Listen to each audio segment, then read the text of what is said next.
ultimately it ends there. So we think about, well, if there are mind-body, if there are approaches that can mitigate or decrease what's coming up into the brain, maybe we can decrease the pain experience itself. And that we're finding a lot in studies now. People are doing a lot of functional MRI studies where they were noticing what are the centers of the brain that are actually activated both in patients that have pain, and what are those centers that are activated when we see a reduction in pain.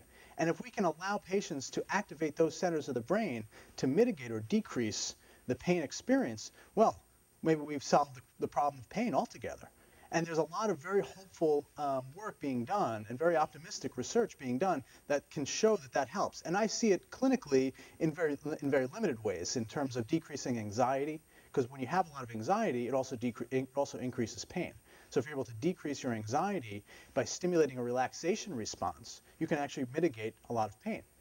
Now, will it mitigate pain completely? I mean, will you feel no pain at all if you're able to do this?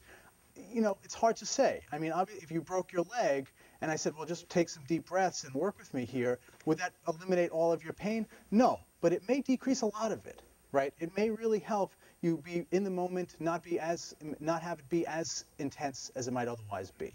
So it can be a complementary approach and may help decrease some of the medications and some of the other things that we're doing by allowing our own minds to play a role that we often don't let it play, which is to help improve our quality of life and decrease pain. Another follow-up question. Yeah. What about them? Right. So we don't know a lot of the neurochemistry or the neuroendocrine chemistry that's going on with pain and reduction, but we know some of it. For example, athletes that are playing in a game and may break a bone or maybe even have a strain or a sprain of a tendon can still go on to play and not be affected by the pain. So what's happening? There are a lot of this, a whole host of chemicals that are going on in their brain. Maybe endorphins are playing a role in that. Maybe their adrenaline levels are playing a role in that. There's a whole host of chemical mediators that are probably allowing them to play through the pain, as people say. So we can also access this as well. We don't know that quite as well, and it's a little bit fuzzier how we can increase some of those kinds of chemicals in the brain. But that's a good question, whether or not there are chemicals that we can do. And that's part of the research that's being done right now, is trying to identify what's actually going on there. Right? What is the mind actually doing? If you're a reductionist, you'll say, well, ultimately the mind is all a bunch of chemicals that are going on in the brain. Okay, fine. So what are those chemicals, and how can they help us? Yeah. Other.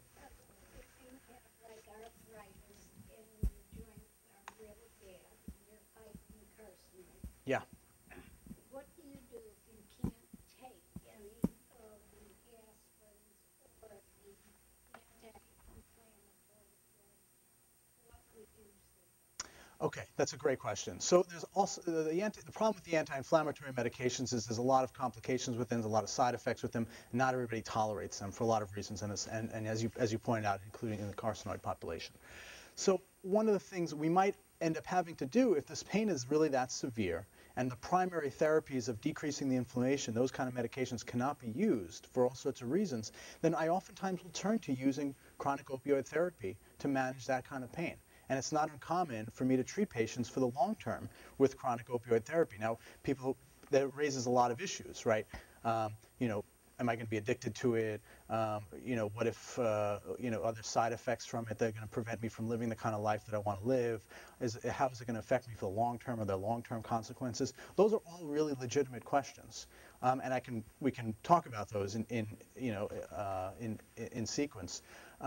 But that would be the next step, I think, would be to consider using opioid therapy, systemic opioid therapy in those cases. Also, depending on the joints, large joints can oftentimes, you can have injections of medications into the joints, either anesthetics or steroids into the joints. That can sometimes provide a period of relief of up to months. Yes, I see a hand in the back there. Yes, urgently needing attention. Please.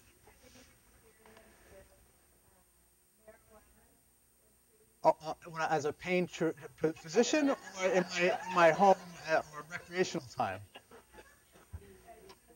for cancer-related pain? Okay, great question. I don't know if I put the cannabinoids in as part of the adjuvant therapy, but it is considered adjuvant therapy.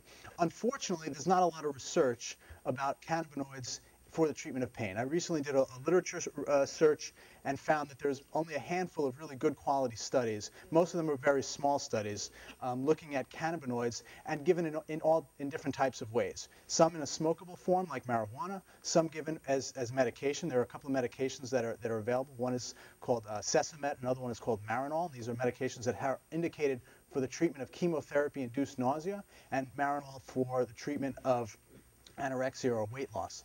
But some clinicians have looked, or researchers have looked at, well, maybe they might also help with pain. And we know that there's a lot of cannabinoid receptors. These are endogenous receptors, or receptors that are in our brain, both in our spinal cord, in our brain itself, that we think plays a role in both pain, nausea, appetite, a whole host of functions. So it wouldn't be unreasonable to think, well, maybe if we stimulate this endogenous system in the brain, perhaps we can decrease pain. And so some of the studies have shown that there is some help in pain.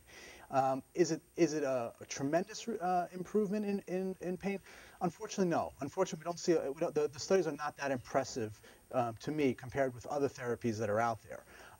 Do I use them? Yes, I use them oftentimes when we're talking about third, fourth line agents, when people have neuropathic pain that haven't responded to a lot of adjuvant therapies, when patients have had good experience, for example, in their recreational use and said, oh, you know, when I've smoked marijuana, I've found that I don't have as much pain or I'm more relaxed and so on and so forth. They say, okay, well then we could use, you could use it on your own. I can't prescribe it in Massachusetts. There's only a few states you can prescribe it. But I could prescribe a cannabinoid that's either Marinol or Sesamet as a primary treatment if they found that to be helpful. Do I think it's a major reliever of pain? Unfortunately not, but the studies have not really been done. A lot of it's limited here in the United States because there's a lot of regulations around from the FDA and the DEA in terms of actually what marijuana you can actually use, what cannabinoids are acceptable for research. And unfortunately, the Europeans haven't really helped us that much either, even though they have a lot more of a liberal democracies there in terms of use of marijuana, for example, in the Netherlands and so on. But they haven't provided a lot of research to really show that it's a great pain treatment, but it can be used. Yeah? What do you recommend for lingering pain from a surgical site, nerve damage? Great. So this would come under the category of a post-surgical neuropathy, right? So if we think about types of pain, and where this, most pain comes from the tumor itself, in patients with cancer. So 70 or more % comes from tumor itself, and then about 20 or so % comes from the cancer therapy, and that includes chemotherapy, radiation therapy, and surgery. And then there's a small percentage where it's not related to anything related to cancer, you just have pain, like arthritis or back pain or whatever, and you can't, just having cancer doesn't rule out that you don't have back pain. It doesn't protect you from having back pain. Or other kinds of things. So, if you think about the causes of chronic pain, so we do see pain syndromes associated with cancer therapy. So post-chemotherapy pain syndromes, chronic pain associated with hormonal therapy, and post-surgical pain syndrome. These are primarily neuropathic pain syndromes. We know that a lot of what happens when you go in and you cut into the human body and you go in to remove something, a tumor or whatnot, you're going through a bunch of different layers, skin, soft tissue, and so on and so forth, adipose tissue, and so on, and getting into the abdominal cavity, for example. Along the way, you're hitting nerves, okay? In the majority of people, they recover and it doesn't bother them, the fact that you've cut through nerves and so on. In a subset of population that are having surgery for any reason will go on to have debilitating pain after surgery, or lingering pain, as you said, or neuropathic tingling, burning, electric-like sensations that still are occurring at that site. Surgeons don't want to hear about that. The surgery went fine. Everything went well. There are no complications. Why are you telling me you're still having pain? It's like, go away. I don't want to talk to you about your pain. They don't want to hear it. We know, I see them in my clinic. I see a lot of patients with post-surgical chronic pain. It's a real phenomenon. It's a real thing. Sometimes what happens is something called a neuroma will develop underneath the scar or in the area that was cut. A neuroma is like a bundle of nerve tissue, which is an abnormal growth, and that can just be embedded underneath the scar there and cause abnormal conduction and fire in an aberrant way, unpredictably. Sometimes just touching, there might be an area where you just touch it and that's it. That may be a site where there's a small neuroma that has developed as a result of the surgery. So it's not uncommon in my experience to see people with pain. I mean, from my perspective, because I'm seeing the people that the surgeons don't want to see. So, so I do see it a lot. It's a real phenomenon. It's a subset of patients do go on to have chronic pain after surgery. What we do in those cases, some people can go back in, and if there's an identifiable neuroma that can be resected, or you can actually go in there and try to resect it.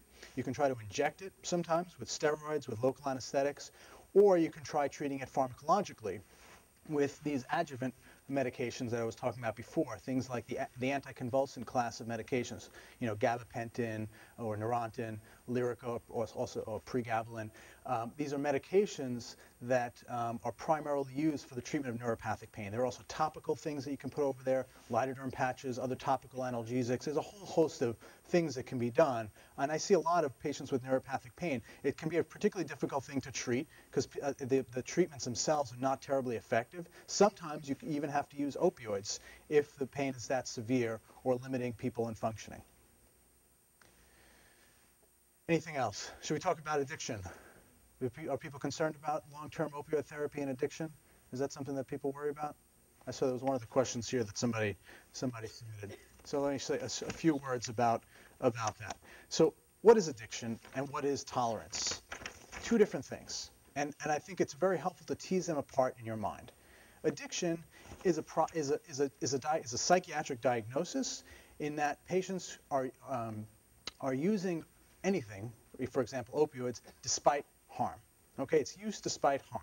So, going and shooting up heroin or using OxyContin to excessive doses where you're sedated, you're not functioning in society, your family wants to get rid of you, you're stealing, and so on and so forth, that's using something despite harm. That's a diagnosis of addiction or substance abuse. Very different than tolerance. Tolerance, like anything in life, like anything that we expose ourselves to, we oftentimes become tolerant. Our brain makes adjustments and we become tolerant to it. Likewise with opioid medications, for example. So if you expose someone to opioids, they will start to become tolerant to them. Or another word that is oftentimes used is being dependent on them. Another word to tease that apart from addiction. Depending on something is not the same as addiction. The fact that there's a physical dependence on opioids, that is to say, if I were to stop giving you opioids, you would have a withdrawal syndrome, does not mean that you're an addict. It just means you are dependent on it. Like someone who's a diabetic and is taking insulin all the time. You stop giving them insulin, they're going to have a lot of problems, right? So you're dependent on the insulin the same way someone who's taking opioids for chronic related pain is dependent on the opioids. If you stop it, you'd have a withdrawal. So teasing that apart, I think, is very helpful. So addiction is really a problematic response to, and it's a small percentage of people with chronic pain related to cancer that go on to develop addiction from being exposed to opioids. If you've had a history of addiction in the past, if you've had a history of alcoholism in the past, then you are at a slightly higher risk of developing addictive behavior when exposed to opioids for pain. But in general, it's very rare among cancer patients when using opioids to treat pain. Tolerance, on the other hand, there was another question here dealing with tolerance that, if you become tolerant to something, as in my Jewish heritage, we would say, oy vey, what would happen if things get much worse? Then what do we do? How do we then overcome tolerance? If the doses are going to get to a certain point, then what do you do? So there are ways of dealing with tolerance as well. One way is actually by rotating to a different opioid. Another way of dealing with tolerance is, and there's a lot of people looking into this as well, is by attacking a certain type of receptor called an NMDA receptor, which plays a big role in the development of tolerance from opioids. And one medication that's used in that is an anesthetic agent called ketamine, which can actually be used to reverse tolerance related to opioids. So there's a number of things one can do, but it should not be a reason why someone doesn't treat you for your pain because you're worried or they're worried about tolerance. Tolerance can be overcome in most cases, and when it's not overcome, you can use other medications to decrease the tolerance. Terrific. Thank you so much, Dr. Blinderman. We're going to give... Pleasure.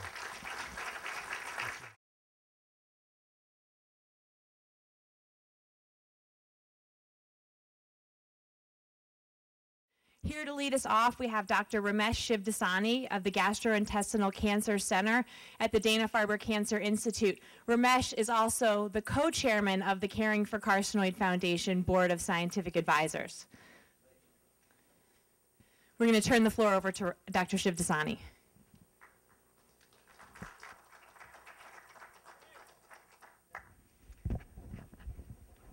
Good afternoon, and thank you very much. It's really a pleasure to be here today. I know we're running behind, so I'm going to keep my remarks brief. What I was hoping to accomplish today, can everyone hear me? What I was hoping to accomplish today is two things. I think many of you who face the disease or are close to people who do, there must be some amount of wondering, well, where does the research stand on this? What do investigators think about when we want to face the challenge of understanding carcinoid tumor biology? And so I'm hoping to give you a little bit of a flavor for that from the standpoint of someone who spends time in the laboratory trying to dissect the wiring of this disease. And the other thing I'd like to do is to give you a general feeling in just a few short minutes about where basic research in the laboratory fits into the whole spectrum of research in a cancer, which extends from very fundamental laboratory research about the cell of origin, all the way to randomized clinical trials that tell us what treatments are going to be effective. And I'd like to give you a flavor for where the basic research fits into that larger spectrum of activities. So what I'm going to do is, in that order, I'm going to tell you a little bit about the approaches that we take in trying to understand the disease. And I'm hoping more than anything to convey to you why this is important. So many of you are aware that carcinoid tumors can arise in many different organs or tissues. The ones that concern us the most are the ones in the pancreas and small intestine. What my laboratory is most interested in understanding is what is the cell that is affected in this disease. And this might seem on the surface like a relatively academic or esoteric question. But what I'm going to try to leave you with today is the conclusion that there's arguably nothing more important than knowing the exact cell of origin of a tumor. And the reason for that is that when we talk about targeted therapies, when we talk about attacking the problem at its root source, we need to understand what are the things that make that cell what it is. In other words, which of the myriad pathways that are involved in the genesis of a cell, in the maintenance of a cell, which of the myriad pathways that control the 300 or more different cell types in our body are particularly important for the wiring diagram of a carcinoid tumor cell, because that is going to give us the insight and the knowledge to be able to target this disease methodically and rationally. So I'm going to use the intestine as a boilerplate for illustrating the kind of research that we do, but it's really a paradigm for understanding carcinoid tumors in any of the other organs you saw on the previous slide.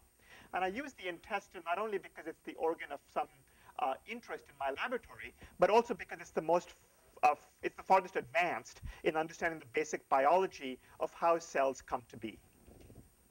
So this is a classic organ in which there's a stem cell compartment that is continually generating cells of different types which don't divide any further. And the problem, of course, in carcinoid tumors is that there is one rogue cell, probably somewhere up here, that acquires the properties of its stem cell parent and starts to divide in ways that it's not supposed to divide.